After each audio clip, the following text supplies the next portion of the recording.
사도행전 2장 1절에서부터 13절까지 본문의 제목을 가지고 오순절의 성령이라는 제목으로 이 시간에 말씀을 나누려고 합니다. 잠깐 기도하겠습니다. 주님, 오늘 오순절날 주의 성령께서 오늘 이 자리에 또한 듣는 모든 무리 가운데에 충만하게 하여 주시옵소서. 우리의 모든 더러운 죄가 다 불태워지게 하여 주옵시고 성령으로 말미암아 거듭나며 성화의 놀라운 하나님의 은혜의 역사가 나타나게 도와 주옵소서. 예수님의 이름으로 간절히 기도 올려옵나이다. 아멘. 오늘은 오순절입니다. 펜티코스트라고 하죠. 오순절, 펜티코스트, 50일째 되는 날입니다. 예수님의 죽으심과 부활, 유월절과 무교절, 그 77절, 그 한 대의 그 주간의 기념으로 토대로 해서 그 무교절을 기점으로 50일이 되는 해가 바로 오늘인 것입니다. 그러면은 구약시대 때는 성령이 없었습니까? 오늘 이 오순절에 임한 성령의 역사는 또 다른 성령입니까? 그렇지 않습니다. 성삼위일체인 것입니다. 성부 하나님, 성령 하나님, 성자 하나님. 우리는 이 삼위일체 되신 하나님을 믿는다라는 것입니다. 그 삼위일체 되신 그 하나님의 그 삼위라고 하고 있지 않습니까? 그렇기 때문에 우리가 이 세 가지 신을 믿는 것이 아닌 것입니다. 하나인 것입니다. 그러나 그 하는 역할이 다르다라는 것이죠. 자, 그런데 이 오순절에 임한 초대교회를 탄생시켰고 온 세계의 복음화의 물결이 확산되어지는 그러한 원동력의 역할이 바로 이 오순절에 임한 성령인 것입니다. 구약에서는 이걸 77절이라고 말하게 합니다. 어제 토요일 날 49일이죠. 77절. 바로 이 오순절날, 왜 이 오순절이 기독교의 역사에 있어서 하나의 핵심적인 구심점인 역할을 하고 있느냐라는 것입니다. 교회 탄생의 배경이 되기 때문이라는 것입니다. 이 사도의 행전이 쓰여진 그 배경이 되기 때문에 이 오순절의 성령이 중요하다라는 것입니다. 이 오순절의 성령이 임하지 아니하고서는 교회가 탄생되어질 수가 없고 오늘날 우리가 이 자리에 서서 예배드릴 수도 없고 성령의 역사 아니고서는 오늘 우리가 아버지를 주로 시인할 수도 없는 것입니다. 그렇기 때문에 이 봄철에 일어난 그러한 그 절기, 유월절, 무교절, 77절을 초실절을 지나서 바로 그리고 또 가을에 추수되는 그 나팔절과 대속제일과 수장절, 초막절, 그 절기 중간에 있는 이 오순절, 77절, 이 절기가 바로 기독교의 핵심적인 두 번째 중요한 절기가 아니겠습니까? 우리는 이날을 소리해서는 아니 되는 것입니다. 그러면 이날에 갑자기 성령이 임했느냐? 그게 아니라는 겁니다. 예수님께서 우리의 모든 죄를 위하여 십자가에 죽으시고 사흘 만에 다시 부활하셔서 40일 동안 제자들에게 나타나셔서 가르치고 또 행하시고 지도하셨습니다. 그러면서 하늘에 승천 올라가실 때에 제자들에게 분부의 약속을 해주셨습니다. 성령을 기다리라. 성령의 약속, 성령의 선물을 기다리라.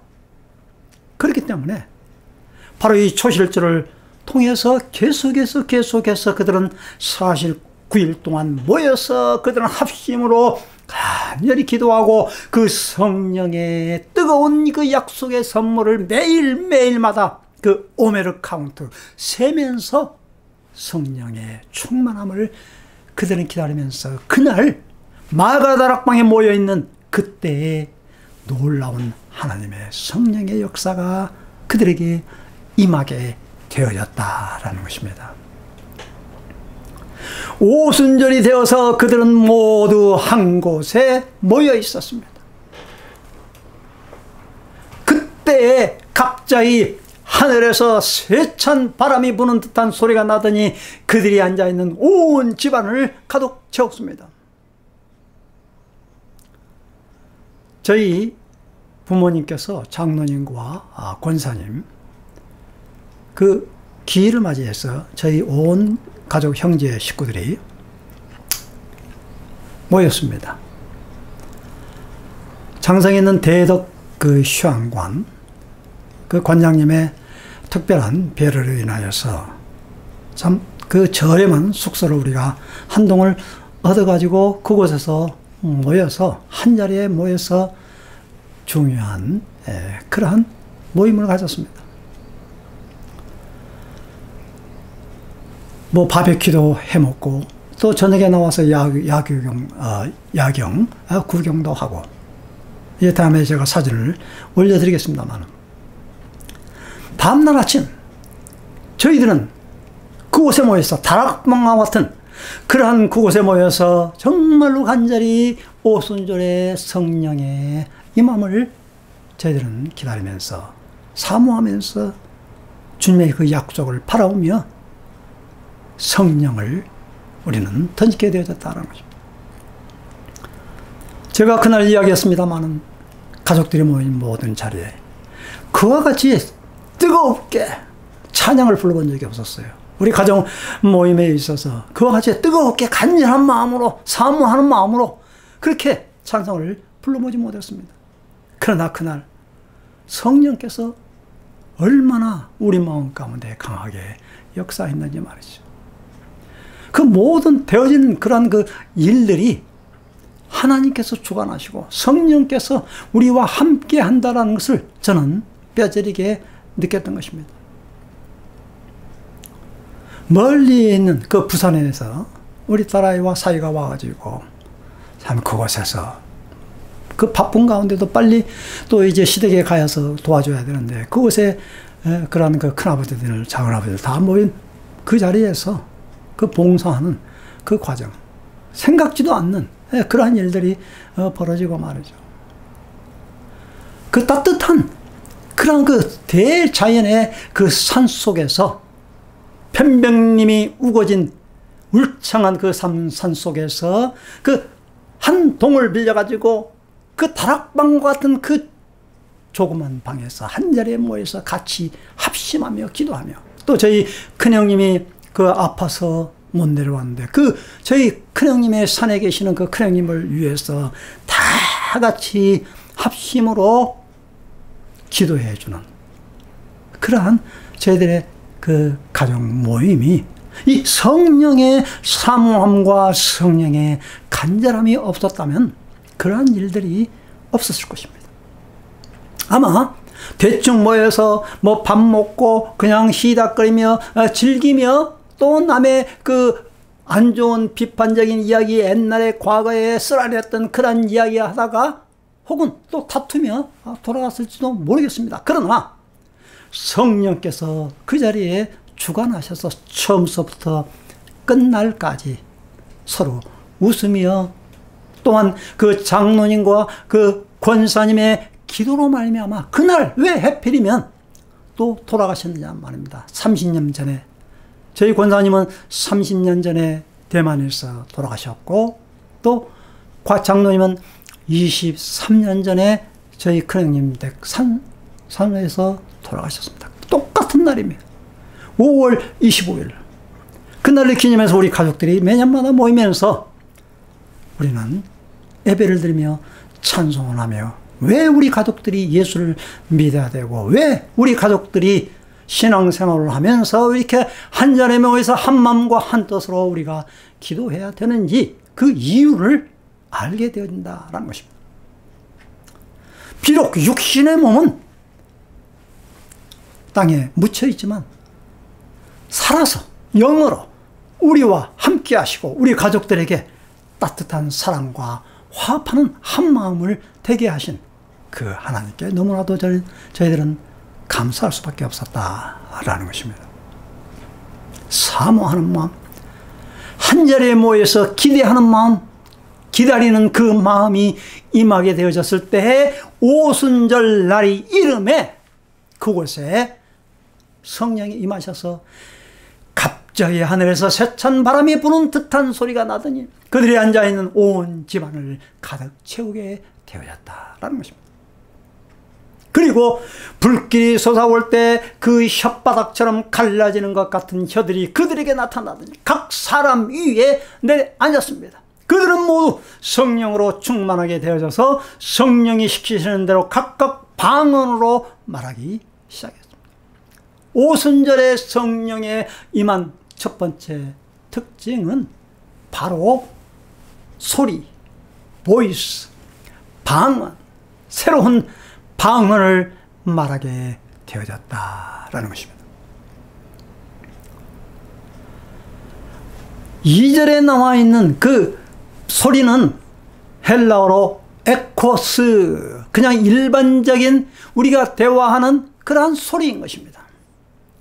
그러나 4절에 나와 있는 성령에 충만하게 임하셔서 성령이 시키는 대로 그 각각 방으로 난고 방으로 이렇게 말하는 그 언어 방언은 헬라어로서 글로사라고 이렇게 말하고 있습니다. 다르죠.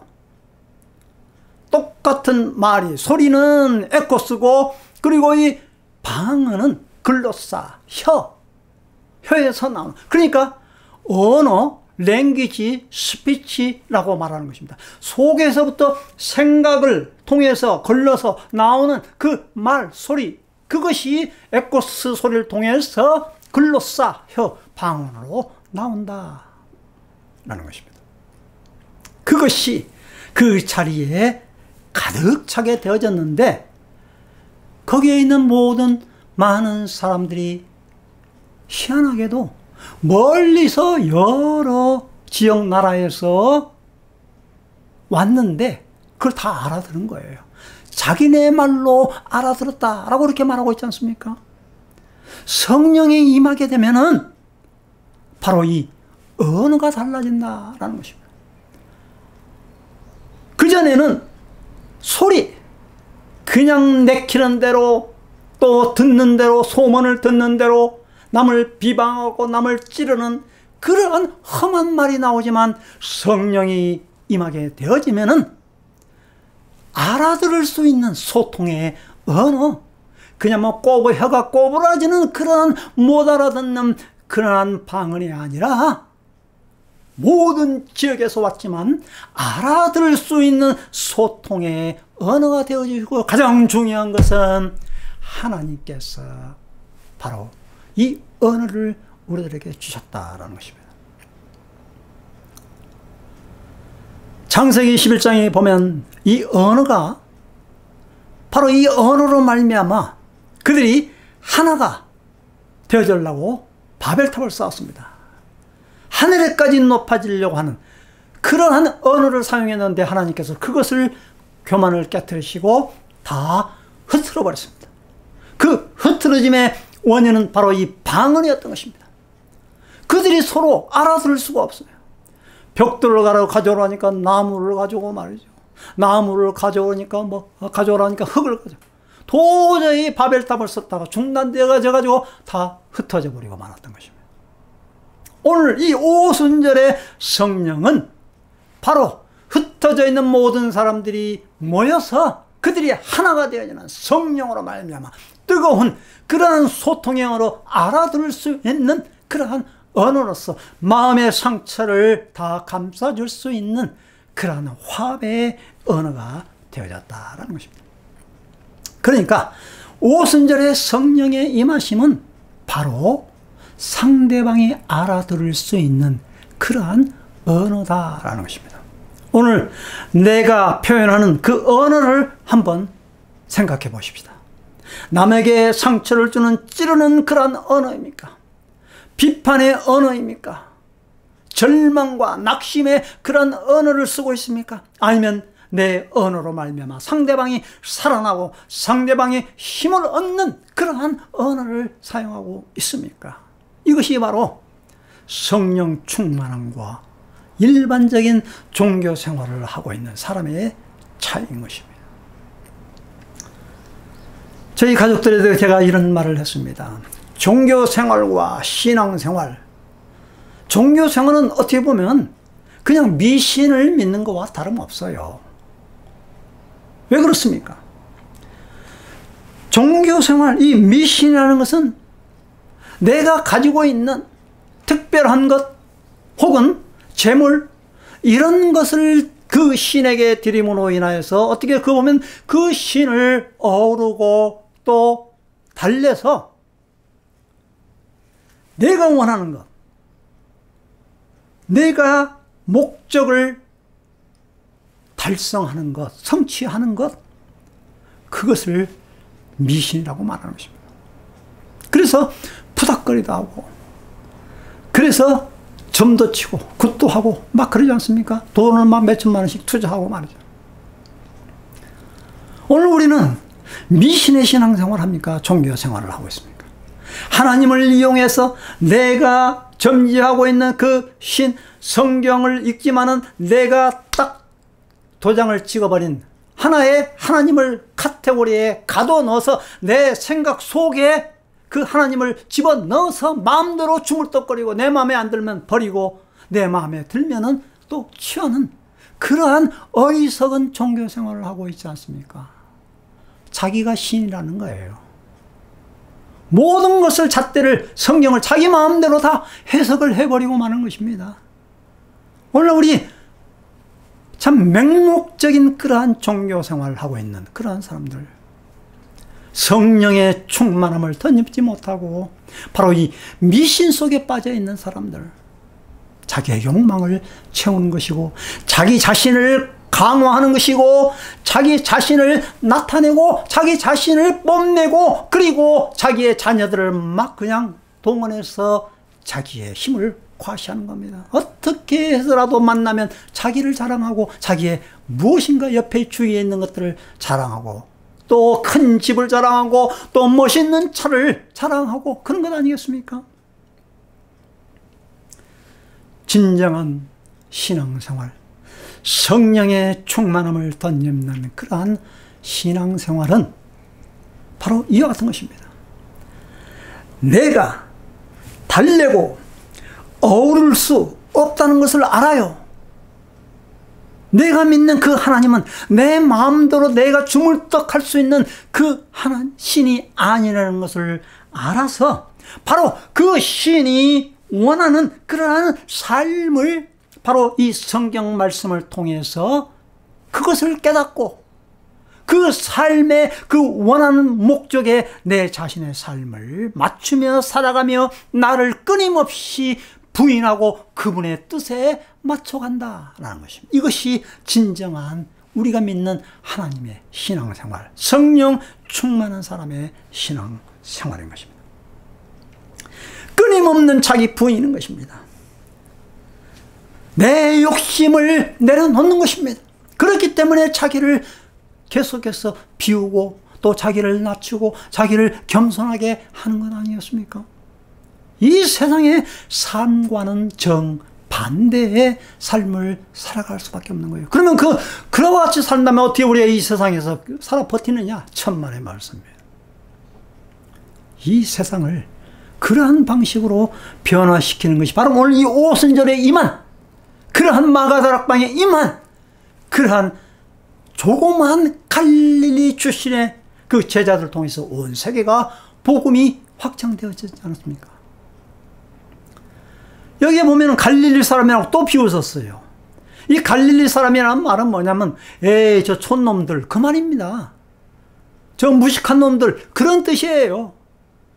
이 갈릴리 촌놈들이 이상하게 아주 뭔가 뜻있고 값지고 고급진 언어를 쓰네. 각 사람이 모여있는 그러한 사람들의 마음을 심령을 꿰뚫을 수 있는 그러한 언어를 사용하네. 그같이 이렇게 놀란 것 아니겠습니까? 그래서 그들이 아침에 모여서 예배를 드리면서 막 방언을 하고 그러니까 말이죠. 모르는 사람들이 와가지고 저 술 취했다. 그러고 비웃고 있는 거예요.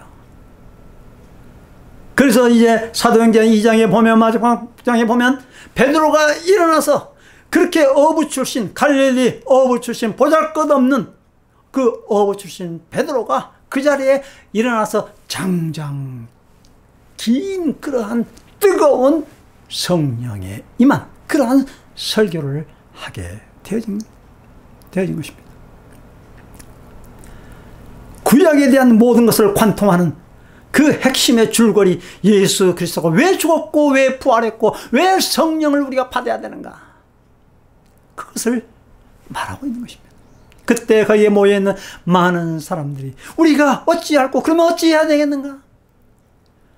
회개하고 죄사함의 세례를 받으라. 성령으로 뜨거운 그러한 세례를 받으라. 그렇게 말씀을 하고 있는 것입니다.